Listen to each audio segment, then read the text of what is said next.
अभी तक हमने अपने सिस्टम के अंदर देखा कि हम इन्वेंट्री को हम किस तरीके से मैनेज कर सकते हैं। हमने अपने देखा बिलिंग को हम किस तरीके से मैनेज कर सकते हैं, सेल्स को हम किस तरीके से मैनेज कर सकते हैं। कस्टमर को अगर हम कोई भी आइटम, कितने भी आइटम अगर हम सेल करते हैं तो वो यहाँ पे दिख जाता है।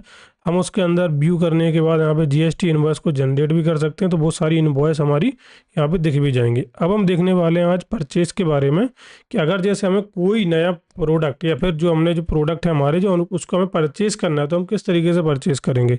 तो हम न्यू परचेज के ऊपर जाएंगे। यहाँ पे आपका डेट रहता है, जो भी आपको डेट देना है आप यहाँ से सिलेक्ट करके डेट यहाँ से आप दे सकते हो।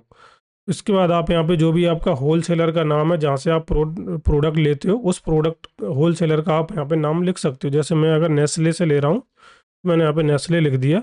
इसके बाद मैं डिस्क्रिप्शन के अंदर लिख सकता हूँ कि 5 रुपये के पैकेट आने वाले हैं, 5 रुपये मैगी पैकेट। ऐसे ही 10 रुपये Maggi packet, 10 rupees Maggi packet, इस तरीके की चीज़ें मैं लिख सकता हूँ। इसके बाद हमारे पास ऑप्शन रहता है कि जो प्रोडक्ट आपने अभी ऐड किया है, तो अगर जैसे मैं मैगी यहाँ पे देख रहा हूँ, तो मैगी ऑलरेडी एक प्रोडक्ट ऐड है, तो इसके अंदर मैं या तो यहाँ से सर्च कर सकता हूँ। दूसरा ऑप्शन रहता है कि अगर जैसे आपके पास पहले से कोई लो स्टॉक के अंदर आपको मालूम है कि कोई लो स्टॉक के अंदर कोई प्रोडक्ट पड़ा हुआ है, तो वो यहाँ पर लिस्ट आ जाती है। अभी 50 अगर आपको चाहिए तो आप एक इसके अंदर एक ऐप्स का सेक्शन है, वो मैं अभी थोड़ी देर में बता दूंगा। तो लो स्टॉक को अगर देखने के लिए अगर हम इन्वेंट्री के अंदर जाते हैं और एक बार एक काम करते हैं, मैगी को ही सेलेक्ट करते हैं। यहाँ पे अगर मैं मैगी को अगर मैं क्लिक करता हूँ यहाँ से और एडिट प्रोडक्ट के ऑप्शन में जाते हैं, यहाँ पे आएगा रीऑर्डर का ऑप्शन।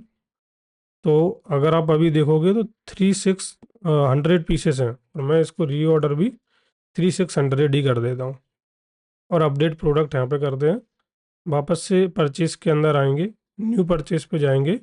लो स्टॉक अगर आप सेलेक्ट करोगे तो आप देख सकते हो यहाँ पे मैगी यहाँ पे आ गया। तो उससे क्या होता है, रीऑर्डर से आप क्या आप अंदाज़ा लगा दो कि ये इस प्रोडक्ट में इतने पीस मेरे बचेंगे मेरी दुकान के अंदर, तब मुझे क्या करना है, दोबारा से मुझे ऑर्डर करना है। तो इस तरीके से जो लो स्टॉक है वो उसमें डिफाइन होता है। तो एक बार फिर से यहाँ पे हम आते हैं और नेस्ले जो भी आपको करना है, तो 5 रुपये मैगी पैकेट।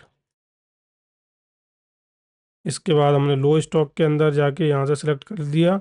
इसके बाद हम कितने पैकेट हम खरीदने वाले हैं, तो जैसे हम 200 पैकेट लेने वाले हैं, तो ऐड टू परचेज पे हमने क्लिक किया कि 200 क्वांटिटी। हर एक यूनिट प्राइस आप यहाँ पे सेट कर सकते हो, कुछ भी कम ज़्यादा कर सकते हो। बैच अगर आपको करना कर सकते हो। एक्सपायरी अगर आपको जो भी लिखना है तो वो आप यहाँ पे लिख सकते हो। तो इस तरीके से जो है हम अपना प्रोडक्ट हम ऐड कर सकते हैं। या तो आप सर्च कर लीजिए या आप यहाँ से कर लीजिए। यहाँ से एक और ऑप्शन है कि अगर आप यहाँ पे स्कैन करके भी आप इसके अंदर परफॉर्म कर सकते हो। स्कैनर मशीन होती है, उसको स्कैन करके भी आप कर सकते हो।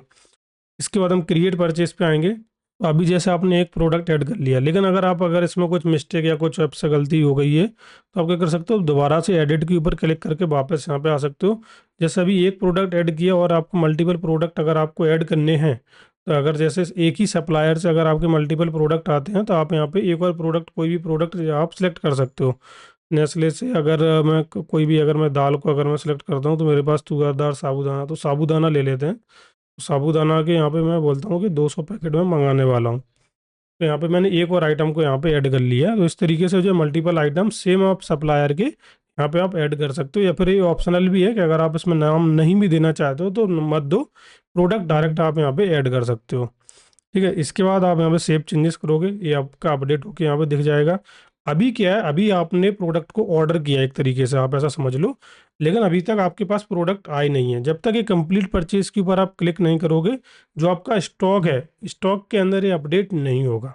अगर मैं यहाँ पे कंप्लीट परचेज के ऊपर क्लिक कर दूंगा, कंफर्म पे क्लिक कर दूंगा, तो कंप्लीट परचेज करने के बाद आपका जो रिकॉर्ड है, जो आपका स्टॉक है, वो आपका एक्चुअल में अपडेट हो जाएगा। अगर हम इन्वेंट्री के अंदर जाएंगे और इस बार हम सर्च करते हैं मैगी, तो मैगी के अंदर आप स्टॉक देखिए 3800 हो गया है।